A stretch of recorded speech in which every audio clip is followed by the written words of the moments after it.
Hey guys and girls, Anthony, 4x4 Adventures. Got a couple of messages in this video. One, we've got a couple of vehicles here that are fighting to get out on a trip.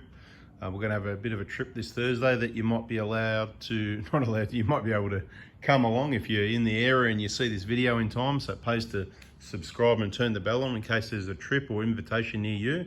Good opportunity to have some fun and a bit of a safety message. I think it's a good time of the year to take it a little bit further on the rollover, because I don't think it was to do with that rollover that a lot of people have seen lately. Not the rollover, the almost rollover, or if there was a rollover in the last week or two ago or something. But look, Mitch asked me, I don't know when it was, I feel like it was about a week or two ago. He goes, "Hey Dad, have you ever had any full drives rollover on your trips?"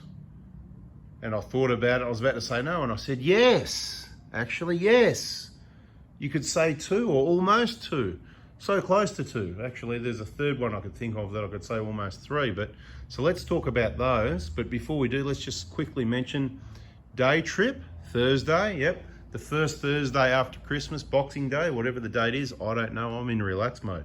But it's probably most likely going to be a trip in Wombat State Forest. There'll be a few tracks I know and a few that I don't. That means we're going exploring. So that means it's unknown. That means it could be easy, and you could be going, "Oh, that was easy, that was boring. What did I go on that trip for? That was boring." Or it could be overgrown and you get pinstripes, and you might go, "I'm not going with this guy again, man. I got pinstripes on my beautiful Prado or Hilux," or whatever you've got, because we don't really care what vehicle you bring this Thursday. Oh, you might go, "Oh, I bent my sidestep. I'm not happy with that, Anthony. I'm not going on a trip with him again." Well, disclaimer. It's not driving lessons, okay? This trip isn't driving lessons. It's you need to know how to work your vehicle. We don't know what the track rating will be because we're going exploring. If we get up a track somewhere and it's overgrown, closed, or there's a big tree down and everyone hasn't got a chainsaw, or there's a big bog hole that people don't want to wreck their cars in, or a big bog hole I don't want to take my vehicle in because mud equals money in so many ways, we're not going to go into that. Then guess what? We're going to be turning around, and that could be difficult with 10 or 15 or 20 cars. So just keep all that in mind and be patient, because this is what you need to expect. I'm not expecting anything. We're going to get out reasonably early. I'll give you some of the info now. It's going to be on 4x4 Adventures, our Facebook group, 4x4 Adventures, spelt just like this YouTube channel, right? So if you've seen this, 4x4 Adventures on Facebook, there'll be an event. We'll probably meet up by 8 o'clock. So when I say that, I'll probably say, let's meet 7:30, or you can meet whenever you like, right? But I'll say about 7:30 to leave by 8 from the Macca's at Melton, at the east end of Melton, up where the big new Bunnings is, up near the roundabout. So if you're coming out of Melbourne, it's the first Melton exit. You go over the bridge to be on the north side of the freeway. Straight away, you come to a roundabout. Right near there's a Repco and there's a Woolworths petrol. Fill up your car if you need fuel. Don't start driving and then go, "Oh, we're getting fuel somewhere." Make sure you've always got fuel. That's what this video is all about. There's a few messages in this video, right? You can learn a bit about driving in convoys, a bit about four-wheel driving, and a bit about how we roll. And if you don't like it, you can stop watching now. You can unsubscribe, whatever, because it's designed to help you. It's so we can have some fun together and keep safe. So, right, we'll meet at Macca's. Now, at the Macca's there's a car park down the side where you enter the drive-through. Let's line them up there so then everybody knows, yep, we're together. Hopefully other cars don't take our spaces, you know. Heaven forbid people went to Macca's for breakfast at 7:30 in the morning. Anyway, if they do, they'll leave, and then we'll just take the spot and we'll just line them up, okay? Now, we're going to have some sort of limit on this trip, so do me a favor. To go on this trip, you've got to go on 4x4 Adventures and find that event, which will be there maybe after this video, so keep looking. And if you want to go, you've got to press going. There's no maybes. Don't press maybe. We'll just delete the maybes. Maybes are not going, and the ones going are maybe going, okay? That's how it works. So we don't want any maybes. We're going to delete them. If you're a maybe, you're not going. Trust me, you're not allowed out. You're not allowed out. It's not going to happen. She's not going to let you take the car, so don't bother pressing maybe. You're living in a dream world. That's a different problem. That's in another video, right? Maybe not on my channels. But anyway, so let's get back to this rollover side of it, right? Let's get back to that. So yes, there was definitely, the first one I remember happened to be, there was two that nearly went. So two of them was a Forerunners, right? You know, the old Forerunners. I think they had I can't remember now, I'm getting old. Was it a 2.8 diesel? You know, the ones with the Surf, not Forerunner. Why am I saying Forerunner? What's a Forerunner? Surf Surf is what I'm saying, right? Hilux, surf, or whatever it is. I don't know. I didn't take much notice back then. I was busy working on other cars and other businesses, doing other things. So, you know, whatever. But so I'll tell you how it happened so that you can avoid the situation. That's what we do learn. Now, first thing was he had his P plates on, power plates on, I should say. You know, P for power. So just be careful if you're new to driving or inexperienced or you haven't matured up yet, because you can come unstuck. So he's following me out of Wombat one day. This is about 10 years ago. And I'm just cruising nicely. You know, I'm not slow. I can drive. I'm not fast. Some people think I'm fast, but plenty of people can keep up, no problem. So I'm not that fast, and I'm not trying to go fast. I might get along quickly, but I take note of the conditions. If the road's straight and clear, I might be going a bit quicker. When I come to a bend, I'm going to slow down. And imagine there's a vehicle coming the other way with someone on the wrong side of the road. That's not what happened this time, but imagine it did. You're going to have problems. Bang, right? So think about that. That's how I roll. I'm up front. I'm the one at the highest risk, if you like. Yous have got the luxury of being on the other end of the UHF, so not too much chit-chat. Otherwise, when a car comes, I can't pick it up and go, oncoming Malacca, he's going fast in the middle of the road. You won't hear it because yak, yak, yak. Right? So just try and keep the chit-chat to a minimum. See, there's another little tip. And the other tip is don't lose the vehicle behind you. We'll get more into that in a minute. So number one, convoy procedure, most important one, don't lose the vehicle behind you. Okay, you are responsible for the vehicle behind you. So back to the rollover, right? So we're coming down, it's a slight downhill, it's a bend around to the left, and like a lot of dirt roads, it's got a bit of, you know, it's got a bit of camber on it, you know, like it's, so it's down on the left and down on the right. So when you come around a left-hand bend, where should you be? Put your hand, yep, sorry, I can't hear anyone, so I'll answer for you this time. On the left-hand side of the road in a left-hand bend, right? Because you're meant to be on the left-hand side of the road anyway. There's no reason you should be on the right-hand side of the road, even in the middle of the road, because he was in the middle of the road.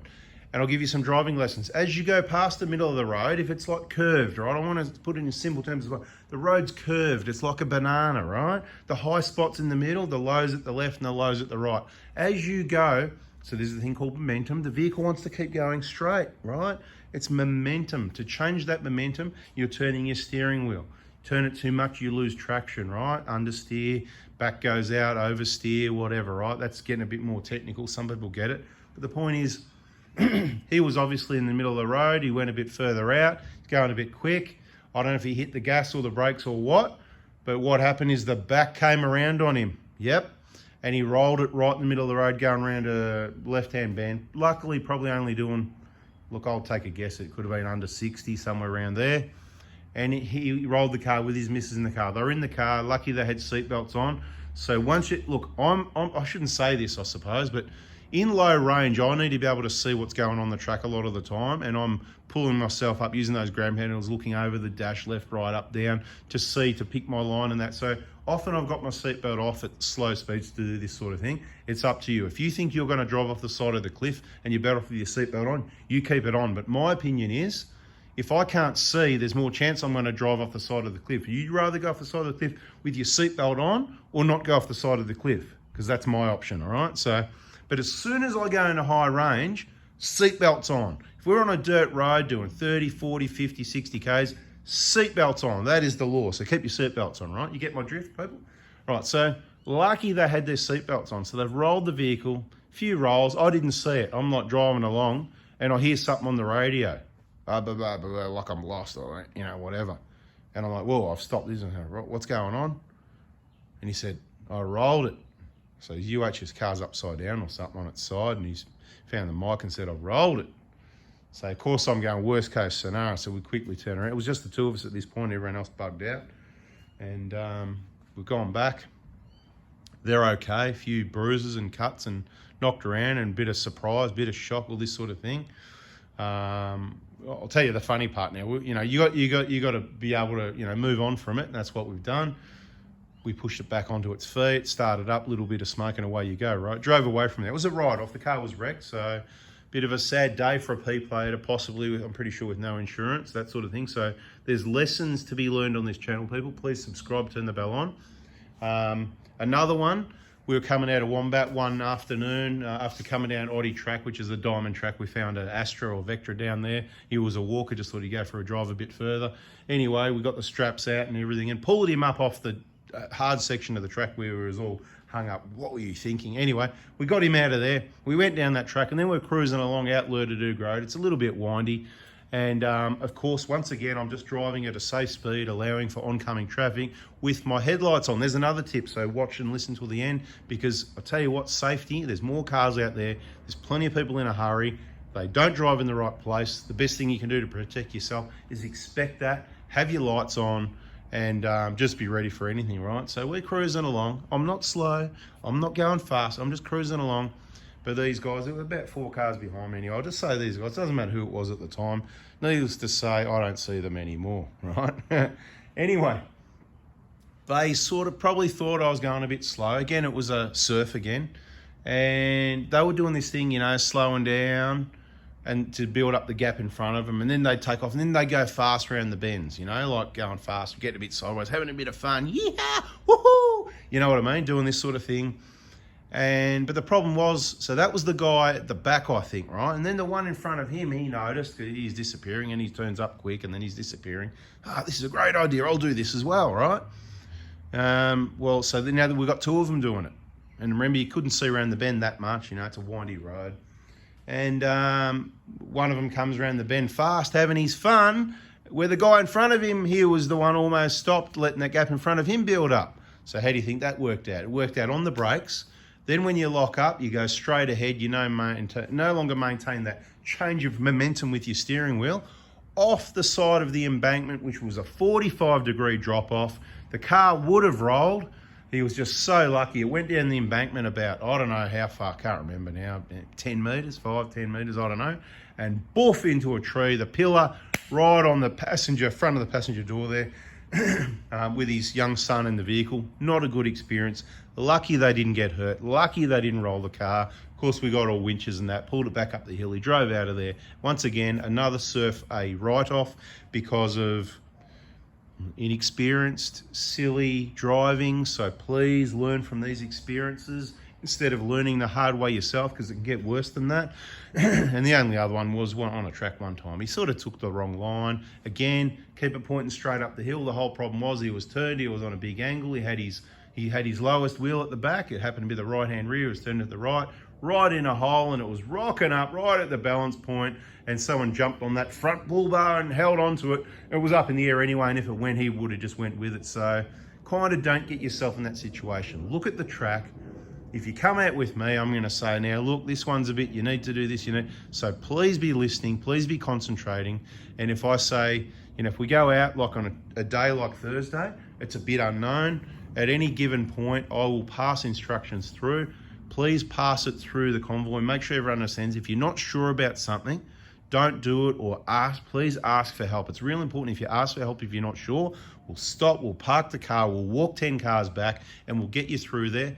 Please don't do it if you're not sure. And if you don't know how to work the buttons on your vehicle, it's probably a good idea to work out what your center diff lock is, what your low range is, what your diff locks are, and all that stuff. Make sure you've got deflators, make sure you've got compressors to pump up, make sure you've got a strap, a recovery strap in case we're going to do a gentle tow to get you out of something that you want to have some fun in, or something else a bit harder. But we're not going to be looking for really hard stuff on Thursday if we've got a number of vehicles. But again, exploring, you don't know what we're going to come across. We can't guarantee. We don't go out to damage vehicles, but as you can see, it happens.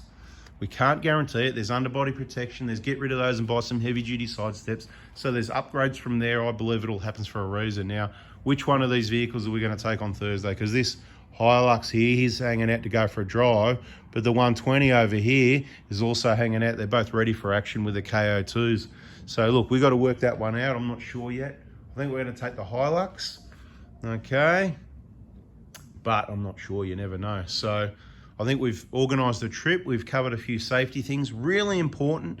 The whole convoy thing, I'm not too worried about. It is helpful if I'll place a few vehicles of people I know throughout the convoy. Say we've got a crazy long convoy, 12 cars. I might place someone at car number 4, car number 8, and the last vehicle, so that we can pass the messages and communicate with each other, and they may have some experience to help out. This is the sort of thing we do where possible. Depends what we're doing, sometimes it doesn't matter. But what is really helpful, if where possible, you can keep your vehicles in the same order, because then throughout the day pretty quickly I get to know where everybody is. And then if you stay that way, then I can know what's going on. Do you know what I mean? And you know, we may change up the order a little. We may set it up to an order from the start, or we may be just really, really casual, because it just doesn't matter at the moment. Everything's dry, traction will be good. Let your tires down. You've got a capable vehicle. Let's just get out, have some fun. Don't worry about it too much, but do not lose the vehicle behind you. It's your responsibility. I can't communicate to the 10th car. I'm going to look after the vehicle behind me. He's going to look after the one behind him or her or whoever. Do you get my drift? Don't lose the... So you can talk to them, get to know them. Say, hey, Sam, we've just turned right at the green tree. No, that won't work, will it? Yeah, green tree.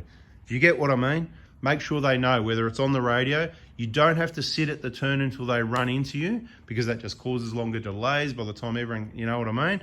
If you're on the radio and say, yeah, Dave, see you there, mate, go. You know, talk to each other, flash your lights if you know, but they might not be looking. So it's just easier on the UHF, just say, yep, turn, and the last person can, anyone in the middle, whatever, we'll work it out. You get my drift. We need communication. I need to know what's going on so we know how sort of fast to keep moving. It doesn't really matter too much. The slowest vehicle will set the speed of the convoy. It's important that you drive at your own speed, okay? Again, like I said, this is not a full drive club. I'm not an instructor. I'm just going out for a drive saying, hey, who wants to follow me? I'll help out as much as possible. All care, no responsibility. You have been warned. Bada bing, bada boom. That's it, guys. Catch you on Thursday morning if you're coming, and if you're not, subscribe, turn the bell on for more wise information designed to keep you safe, help you look after your vehicle, have some fun, get out there, keep it reliable. None of this silly stuff you see elsewhere. Bada bing, bada boom. I don't know what else to say. Yak, yak, yak. That's 17 minutes. I'm out of here. See ya.